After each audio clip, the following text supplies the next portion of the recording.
찬양 감사합니다. 찬양 함께 올리고 박수 치는 것도 참 흔하지 않는 일인데요. 이렇게 박수 쳐줘서 감사하고요. 찬양 감사를 드립니다. 몇 년 전 멕시코 칸쿤에서 열리는 교단 총회에 참석하기 위해서 집에서 새벽 3시에 일어나서 6시행 비행기를 타고 시드니에 도착을 했습니다. 3시간 정도 기다렸다가 미국 달라스행 비행기를 탔습니다. 15시간이나 걸리는 비행에 거의 녹초가 되었습니다. 달라스에서 3시간 경유하고 칸쿤 가는 비행기로 총회 장소에 도착을 했을 때 오클랜드를 떠난 지 무려 30시간 만에 도착을 했습니다. 그날따라 숙소에 모든 에어컨이 고장이 나서 잠을 잘 수가 없었습니다. 돌아올 때도 마찬가지로 너무 고생스럽고 힘들었던 여정이어서 요즘도 간혹 그때가 생각이 나고 있습니다. 성탄은 주님께서 우리를 만나시기 위해서 먼 길을 오신 절기입니다. 물론 시간과 공간을 초월하시는 주님에게 물리적인 거리가 먼 것은 결코 아닙니다. 다만 전능하신 하나님께서 인간이 되셨다고 하는 것, 영광의 하늘 보좌를 떠나서 마국간의 구유에 오셨다고 하는 것, 영혼의 세계를 떠나 유한의 세계로 들어오셨다고 하는 것은 예산 일이 아니다 하는 의미입니다. 그렇다면 우리는 오늘 성탄주의를 맞으면서 주님께서 왜 그 먼 길을 마다하시지 않고 오셨을까 하는 이유를 좀 살펴보도록 하겠습니다. 먼저는 우리의 구주가 되시기 위하여서 하늘 보좌를 고스란히 내두고 오셨다 하는 사실입니다. 오늘 우리가 읽은 누가복음 2장 11절 말씀에 보면 오늘 다윗의 동네에 너희를 위하여 구주가 나셨으니 곧 그리스도 주시니라 말씀을 하고 있습니다. 여기서 우리가 눈여겨보아야 할 단어는 구주라고 하는 단어입니다. 구원자, 구세주라고 하는 뜻입니다. 주님께서는 구원자가 되시기 위해서 하나님이 인간이 되셨다고 하는 사실입니다. 주님께서는 구세주가 되시기 위해서 하늘 보좌를 내려놓고 구유에 오셨습니다. 구주가 되기 위해서 영원에서 유한의 세계로 걸음을 하셨다 하는 사실이죠. 그런데요, 이 구유라고 하는 말이 오늘 이 시간 우리들에게 어떻게 들려오고 있는지 질문을 한번 해보고 싶습니다. 구주라고 하는 말을 들어도 별 의미 없이 막연하게 들리지는 않습니까? 만약 난치병으로 삶에 소망이 없는 사람에게 그 병을 깨끗하게 치료할 수 있는 의사가 오셨다고 하는 소식을 듣는다면 과연 그 사람이 무덤덤할까 하는 것이죠. 생사의 기로에 놓여 있는 사람에게 구원자라고 하는 말이 아무런 느낌도 떨림도 없이 들릴까 하는 것입니다. 또 오늘 너희를 위하여라고 하는 말씀에서 너희는 도대체 누구를 의미하고 있는 것일까? 밤에 양떼를 지키던 목자들, 2000년 전 다윗의 동네인 베들레헴에 살던 사람들, 그리고 오늘 우리 모두를 다 가리키는 말씀입니다. 그런데 여기서 우리가 생각해야 할 것은 우리 모두를 위해 구주가 나셨다고 하는 것은 우리 모두가 다 구주가 필요한 사람들로 죽음의 문턱에 놓인 존재라 하는 의미가 담겨 있지 않겠습니까? 창세기 3장 19절에 하나님이 이렇게 말씀을 하십니다. 타락한 아담에게 너는 흙이니 흙으로 돌아갈 것이니라. 이 말씀은 인간은 누구나 죽을 수밖에 없는 존재다 하는 뜻이죠. 그래서 에베소서 2장 5절 말씀을 보게 되면 우리 인간의 상태를 이렇게 얘기를 하고 있습니다. 허물로 죽은 우리를 그리스도와 함께 살리셨고, 이 말씀을 유진 피터슨 목사님의 이 메시지 성경에서는 이렇게 번역을 하고 있습니다. 하나님은 죄로 죽은 우리 생명을 떠맡으시고 그리스도 안에서 우리를 살리셨습니다 라고 번역을 하고 있습니다. 주님께서 오신 이유는 바로 이런 상태에 놓인 우리의 구주가 되시기 위함이다 하는 것이죠. 그러므로 너희를 위하여 구주가 나셨으니 라고 하는 이 말씀은 우리에게 참으로 놀라운 복음이 된다 하는 사실이죠. 죽을 병에 걸려본 사람, 불치병에 걸린 사람이 치료제가 개발되었다고 하는 소식을 한쪽 귀로 듣고 한쪽 귀로 흘러보낼까 하는 것이죠. 그래서 중요한 것은 나는 구주가 필요한 사람이다 하는 사실을 깨닫는 것, 나는 구주가 필요한 사람이라고 하는 것을 느끼는 것, 나는 구주가 필요하다고 하는 것을 인식하는 것이 중요하다 하는 것이죠. 내가 죄인이라고 하는 사실에 절망하여서 구원이 필요로 하는 존재임을 절실하게 느낄 때 구주가 나셨다 하는 말씀이 감동으로, 감격으로 다가오게 될 것입니다. 그렇지 않다고 한다면 구주가 오셔도 아무런 소용이 없습니다. 나에게 그 구주는 여전히 구주가 아니며 나는 여전히 죄 가운데 허덕이면서 살아갈 뿐이다 하는 것이죠. 그 대표적인 사람들이 있습니다. 헤롯 왕은 자신의 권력을 지키기 위해 구주를 죽이라고 말했던 사람, 서기관 제사장들은 뻔히 알면서도 자신들의 기득권을 유지하기에 급급하여서 구주 탄생을 모른 척 했습니다. 오히려 권세에 빌붙어서 인간 구원을 향한 하나님의 놀라운 사랑의 계획을 송두리째 없애려고 시도했던 장본인들이 되고 말았다 하는 것이죠. 여간 주인은 눈앞에 있는 이익을 포기하지 못해 구주 예수님을 외면하고 말았다 하는 것입니다.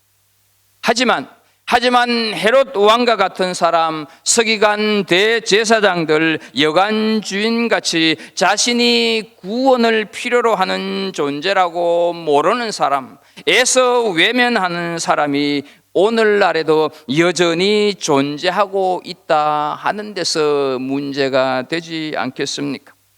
헤롯 왕과 같은 사람들 우리 주변에 많이 있습니다. 자기의 인생에 자신이 왕이 되어 있는 사람은 주님께 왕의 자리를 드리는 것이 용납되지 않기 때문에 구주를 필요로 하지 않는다 하는 것이죠. 서기관들, 제사장들처럼 자기 지식이 교만이 되어서 구원의 필요성을 못 느끼는 사람들입니다. 요즘처럼 의술이 발달했는데 동정녀 탄생이 말이나 되는가?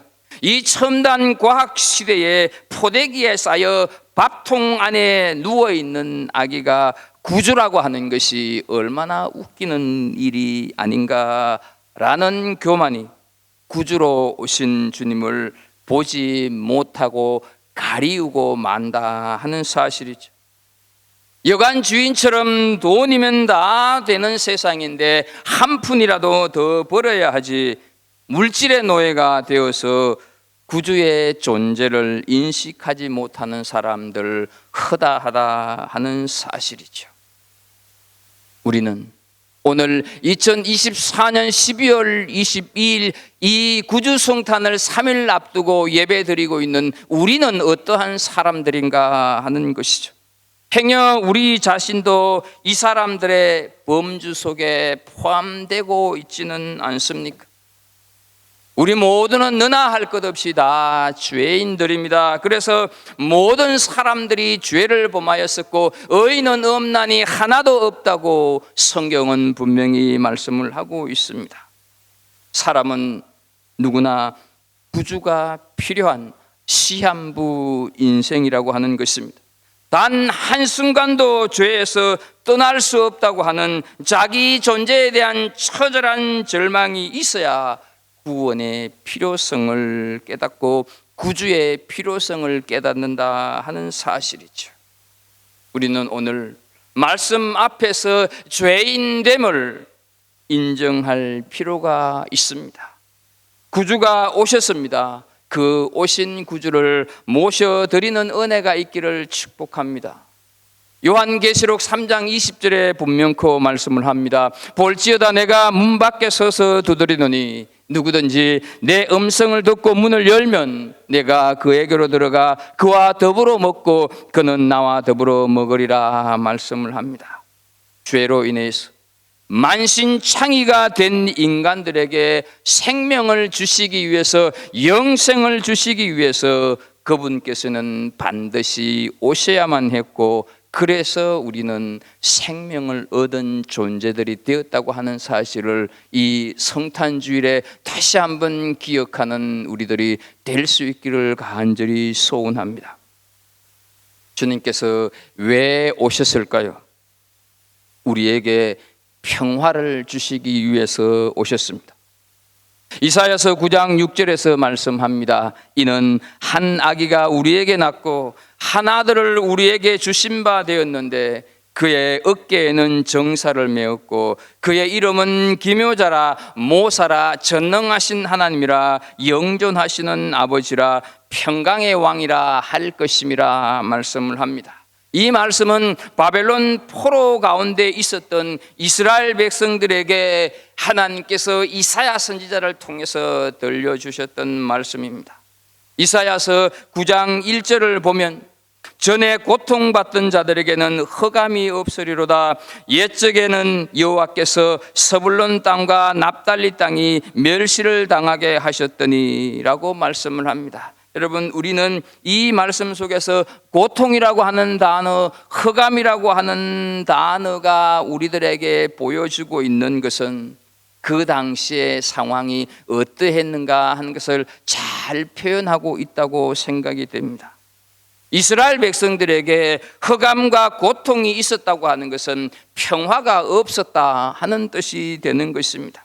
나라가 망하고 성전이 파괴가 되고 가족들은 뿔뿔이 흩어진 상태에서 그들에게 평화가 있을 리 만무했습니다. 특히나 서불론 땅과 납달리는 당시 어두움의 땅을 대표하는 지역으로 사사시대 이래로 열강의 침입에 시달림을 받았었고, 이사야 선지자 당시는 아수르 군대의 침략으로 초토화가 된 지역이 서불론과 납달리 지역이었습니다. 또한 이 지역은 이방 민족과 접경을 이루고 있는 곳이어서 정치, 문화, 인종적인 이런저런 요인들로 심한 멸시와 차별을 받아온 지역이었다 하는 것이죠. 그런데 이사야 선지자 이후 700년이 지났던 예수님 그 시대에 와서도 상황은 그리 달라진 것이 없었다 하는 것이죠. 여전히 평화가 없었다 하는 말씀입니다. 그래서 예수님께서는 공생애를 시작을 하시면서 마태복음 4장 14절 15절 16절에서 이사야의 말씀을 그대로 인용을 하면서 서불론 땅과 납달리 땅과 요단강 저편 해변길과 이방의 갈릴리여 흑암에 앉은 백성이 큰 빛을 보았고 사망의 땅과 그늘에 앉은 자들에게 빛이 비치었도다 말씀을 하고 있습니다. 처음 이사야 선지자에 의해서 성탄의 복음이 언급되던 때, 그리고 그 복음이신 구주 예수님이 성탄하셔서 복음의 역사를 펼치실 때도 이곳을 먼저 언급한 데는 깊은 뜻이 있지 않겠습니까? 그것은 수백 년의 세월이 흘렀음에도 그들에게는 여전히 평화가 없었고 그들에게는 여전히 소망을 노래할 수 없었다 하는 사실이죠. 더욱이 오늘 누가복음 2장 1절 구주 탄생을 기록한 누가복음 2장 1절에서 그때의 가이사 아구스도가 영을 내려 천하로 다 호적하라 하였으니로 시작이 되고 있다 하는 사실, 무엇을 의미한다고 생각을 하십니까? 세상에 진정한 평화를 누가 주는가? 아구스도가 주는가? 예수 그리스도가 주시는가? 그것을 비교하고 있는 것입니다. 사람들은 아구스도의 통치로 로마의 평화가 왔다고 생각을 했습니다. 그러나 그 평화는 군사력을 기반으로 한 위장된 평화였습니다. 로마 시민들에게는 평화였을지 모르지만 식민지 백성들에게는 억압이었습니다.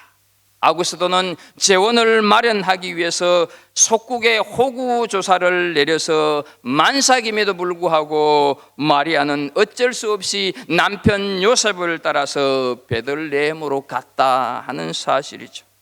결국 속국의 백성들은 과중한 세금에 시달렸고 유대에서는 반란이 일어났습니다. 그는 속국의 백성에게는 평화를 주지 못했습니다.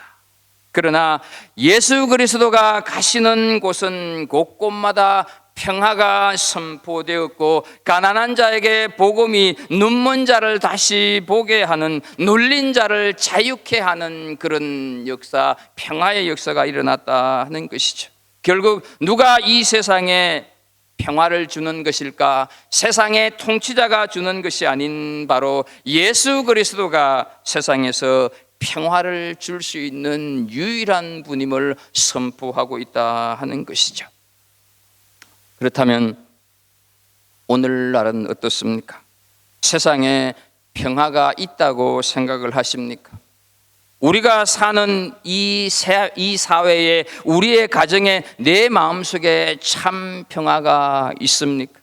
금세 끝날 것 같았던 우크라이나와 러시아의 전쟁은 점점 장기화되어 가고 있습니다. 우리가 떠나온 대한민국은 비상계엄 선포에 따른 휴정으로 한치 앞을 내다보기 힘든 상황, 평화를 찾아볼래야 찾아볼 수 없는, 그래서 우리를 참으로 우울하게 만드는 현실입니다.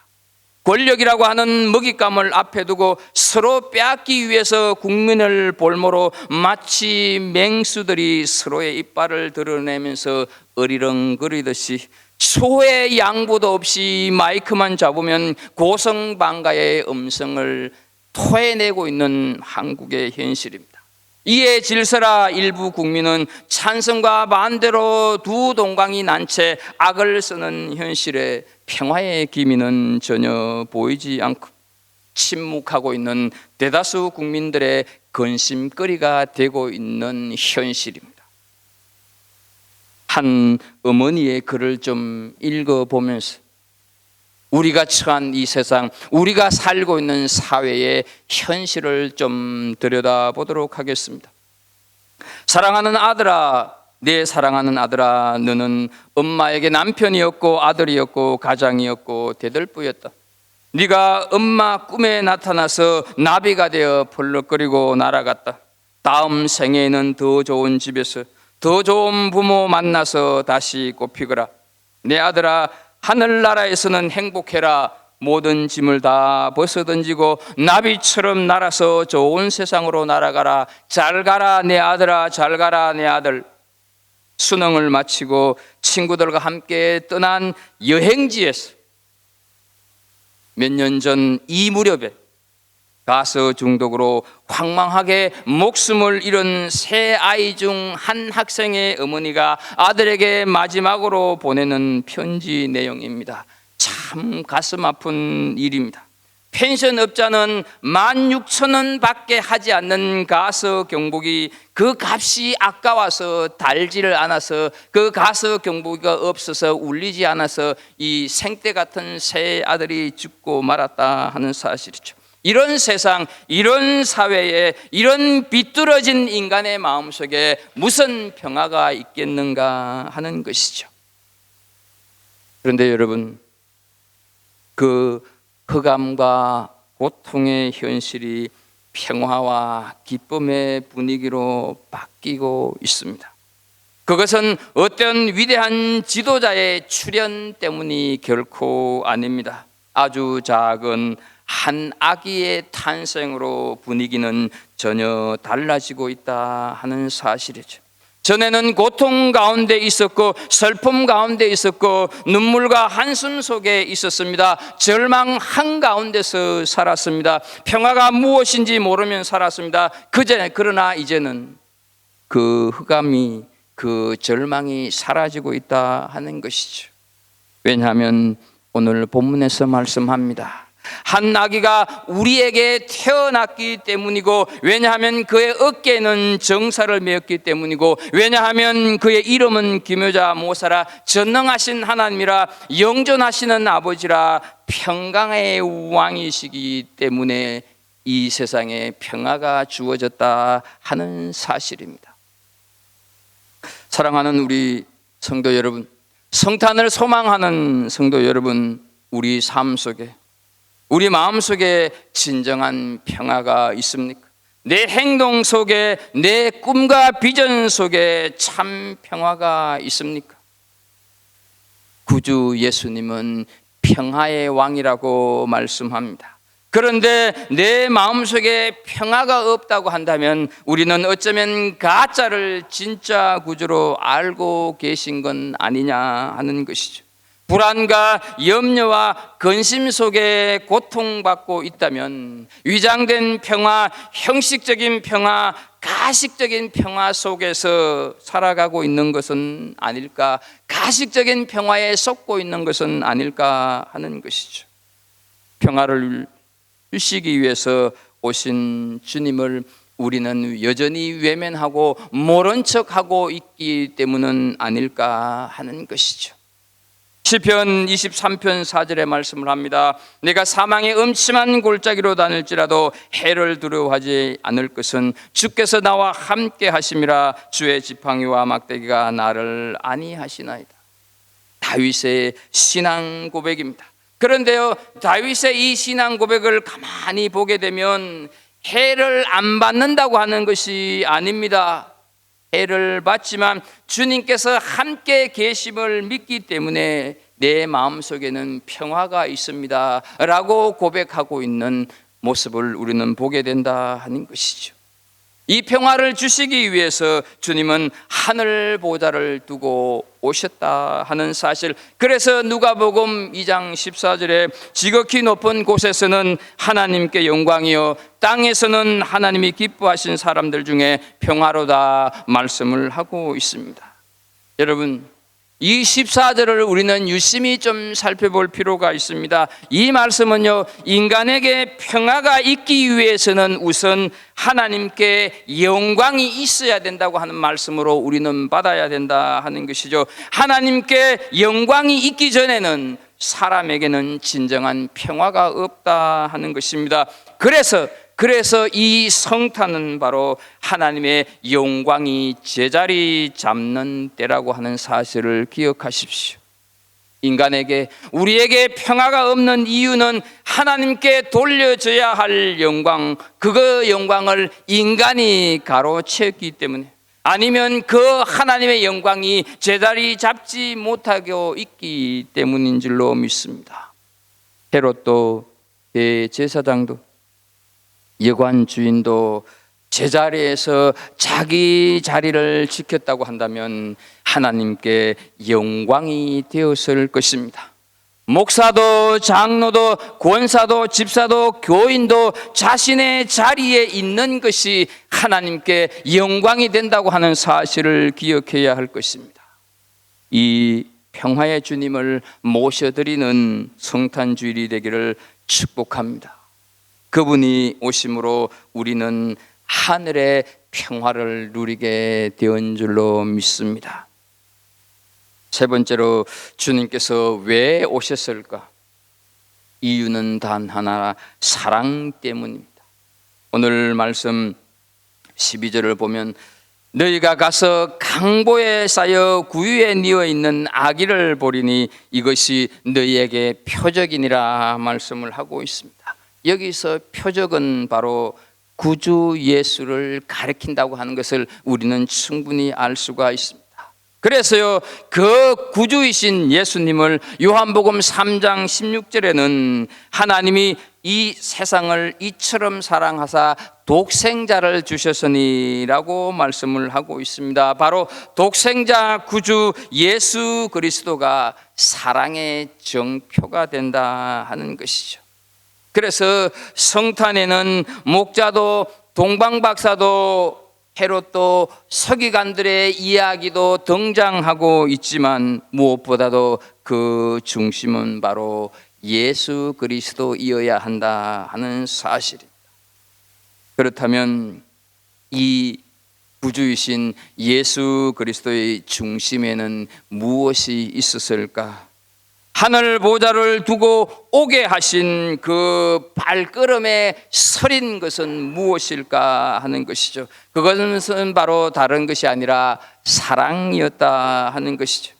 주님께서 오신 그 거리가 하늘에서 땅까지 내려오신 참으로 먼 길이고, 하나님이 인간이 되셔서 나타나신 실로 먼 거리였음에도 불구하고 하나님께 등을 돌리고 살던 우리를 만나 주시려고, 우리를 품어 주시기 위해서 기꺼이 오셨다 하는 것이죠.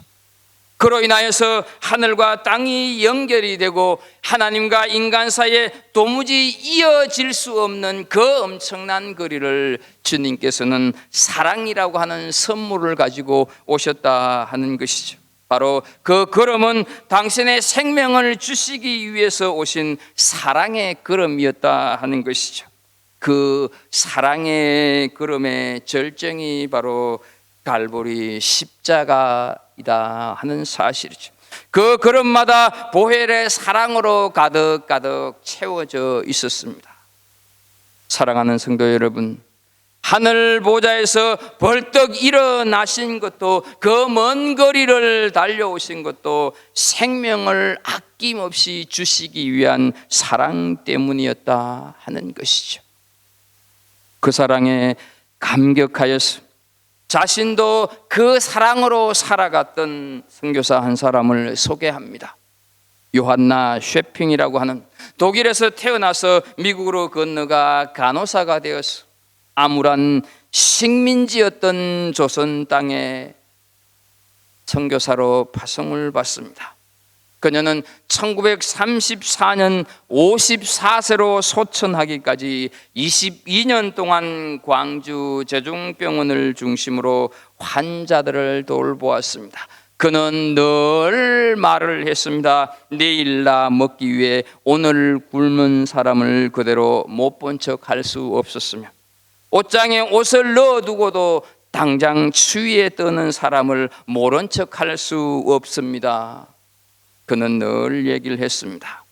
그 당시에 이 선교사에게 주어진 하루 식비는 3원이었습니다. 10전으로 허기를 때우고 나머지는 어려운 사람들을 위해서 썼습니다. 그러다가 정작 자신은 영양실조로 삶을 마감합니다. 그의 장래 행렬을 따르던 수천 명의 사람들이 통곡을 하면서 한 목소리로 외쳤는데, 그건 바로 다른 단어가 아니라 어머니라고 하는 그 단어를 외치면서 수천 명의 사람들이 목 놓아 통곡을 했습니다. 1880년대부터 1980년대까지 100년의 한국 선교 역사 가운데 3,000명에 가까운 선교사들이 우리의 한국 땅, 조선 땅을 다녀갔고, 수백 명의 사람들이 양화진 외국인 묘지에 유명을 달리해서 거기에 손자로부터 할아버지로부터 다 묻혀 있는 것을 우리는 기억할 필요가 있을 것입니다. 요한나 쉐핑, 서서평이라고 하는 한국 이름으로 사랑과 헌신, 희생이 있었기에 오늘 우리들이 있는 줄로, 오늘 우리의 삶이 있는 줄로 믿습니다. 하나님의 사랑으로 달려온 이런 분들이 있어서 우리는 하나님의 사랑을 보게 되었다 하는 것이죠. 하나님의 사랑으로 달려와 자신의 모두를 주었던 사람들이 있는 그곳에 어둠은 사라지고 하나님의 사랑이 잉태되어 간다 하는 사실을 기억하십시오. 성탄은 한 아기의 다가옴을 통해서 하늘의 사랑이 전해지고 흑암에 살던 사람들에게 산 소망이 전해진 절기입니다. 우리가 살아가는 인생길에 많은 아픔이 있습니다. 고통도 있고 혼자라고 하는 외로움도 있습니다. 두려움 때문에 잠 못 드는 시간들도 있습니다. 천길 낭떠러지로 떨어지는 듯한 절망도 있습니다. 그러나 한 아기의 태어나심으로 인하여서 그럼에도 불구하고 생명의 역사가, 평화가 시작이 되었고 구원의 역사가 일어나고 있음을 믿는 은혜가 있기를 주의 이름으로 축복합니다. 전에는 고통이 있었지만, 전에는 사방에 우겨쌈을 당했었지만, 전에는 눈물이 있었지만 먼 길을 달려오신 그분으로 인하여서 기쁨이 있는 줄로 믿습니다. 여전히 현실은 녹록지 않아도, 여전히 나를 좌절하게 만들어도, 여전히 나아질 기미가 전혀 보이지 않아도 이제는 우리에게 나신 예수 그리스도 구주 예수님으로 인하여서 우리 모두가 함께 소망을 갖는 은혜가 있기를 축복합니다. 사랑으로 끊임없이 달려오신 구주 예수 그리스도, 그분을 온전히 모셔드리는 이 성탄의 절기가 되기를 축복합니다. 그럴 때 성탄이 되는 것입니다. 성탄은 하나님 사랑의 결정체이고 하나님의 사랑이 가장 잘 드러난 사건, 바로 성탄이다 하는 것이죠. 성탄에 바로 서 있는 사람은 그 발걸음마다의 서린 하나님의 사랑을 맛보며 그 사랑 앞에서 감격하는 절기이고, 그래서 나의 모든 것을 다 드려서 예배하는 절기가 성탄의 절기입니다. 천년이 지나고 또 천년이 지나도록 주님은 변함없는 사랑으로 지금 이 순간에도 우리와 함께 계시는 줄로 믿습니다. 오늘 다윗의 동네에 너희를 위하여 구주가 나셨다 말씀을 하고 있습니다. 성탄을 맞이한 목자들도 박사들도 한결같이 구주 예수께 경배를 드렸습니다. 그것이 오늘 우리의 성탄이 되어야 될 줄로 믿습니다. 구주로, 평화의 왕으로, 사랑으로 오고 계시는 그 구주를 우리는 온전한 마음으로 맞이할 수 있어야 할 것입니다. 그리고 눈물과 한숨, 수고와 고통 가운데 살아가는 모든 사람들의 가슴 속에 이 구주가 오셨다, 평화와 기쁨을 주시는 구주가 오셨다고 그들에게 알리고 선포하는 은혜가 있기를 축복합니다. 어느 곳에는 눈이 오고 어느 곳에는 바람이 불지만 온 이 지구촌에서는 하늘 보좌를 내려놓고 이 땅에 오신 구주 예수 그리스도께 온전히 찬양과 경배가 올려져야 할 것입니다. 그것이 진정한 성탄임을 깨닫는 우리 갈보리 모든 식구들이 될 수 있기를 주 예수 그리스도 이름으로 축복합니다. 기도하겠습니다. 하나님 아버지,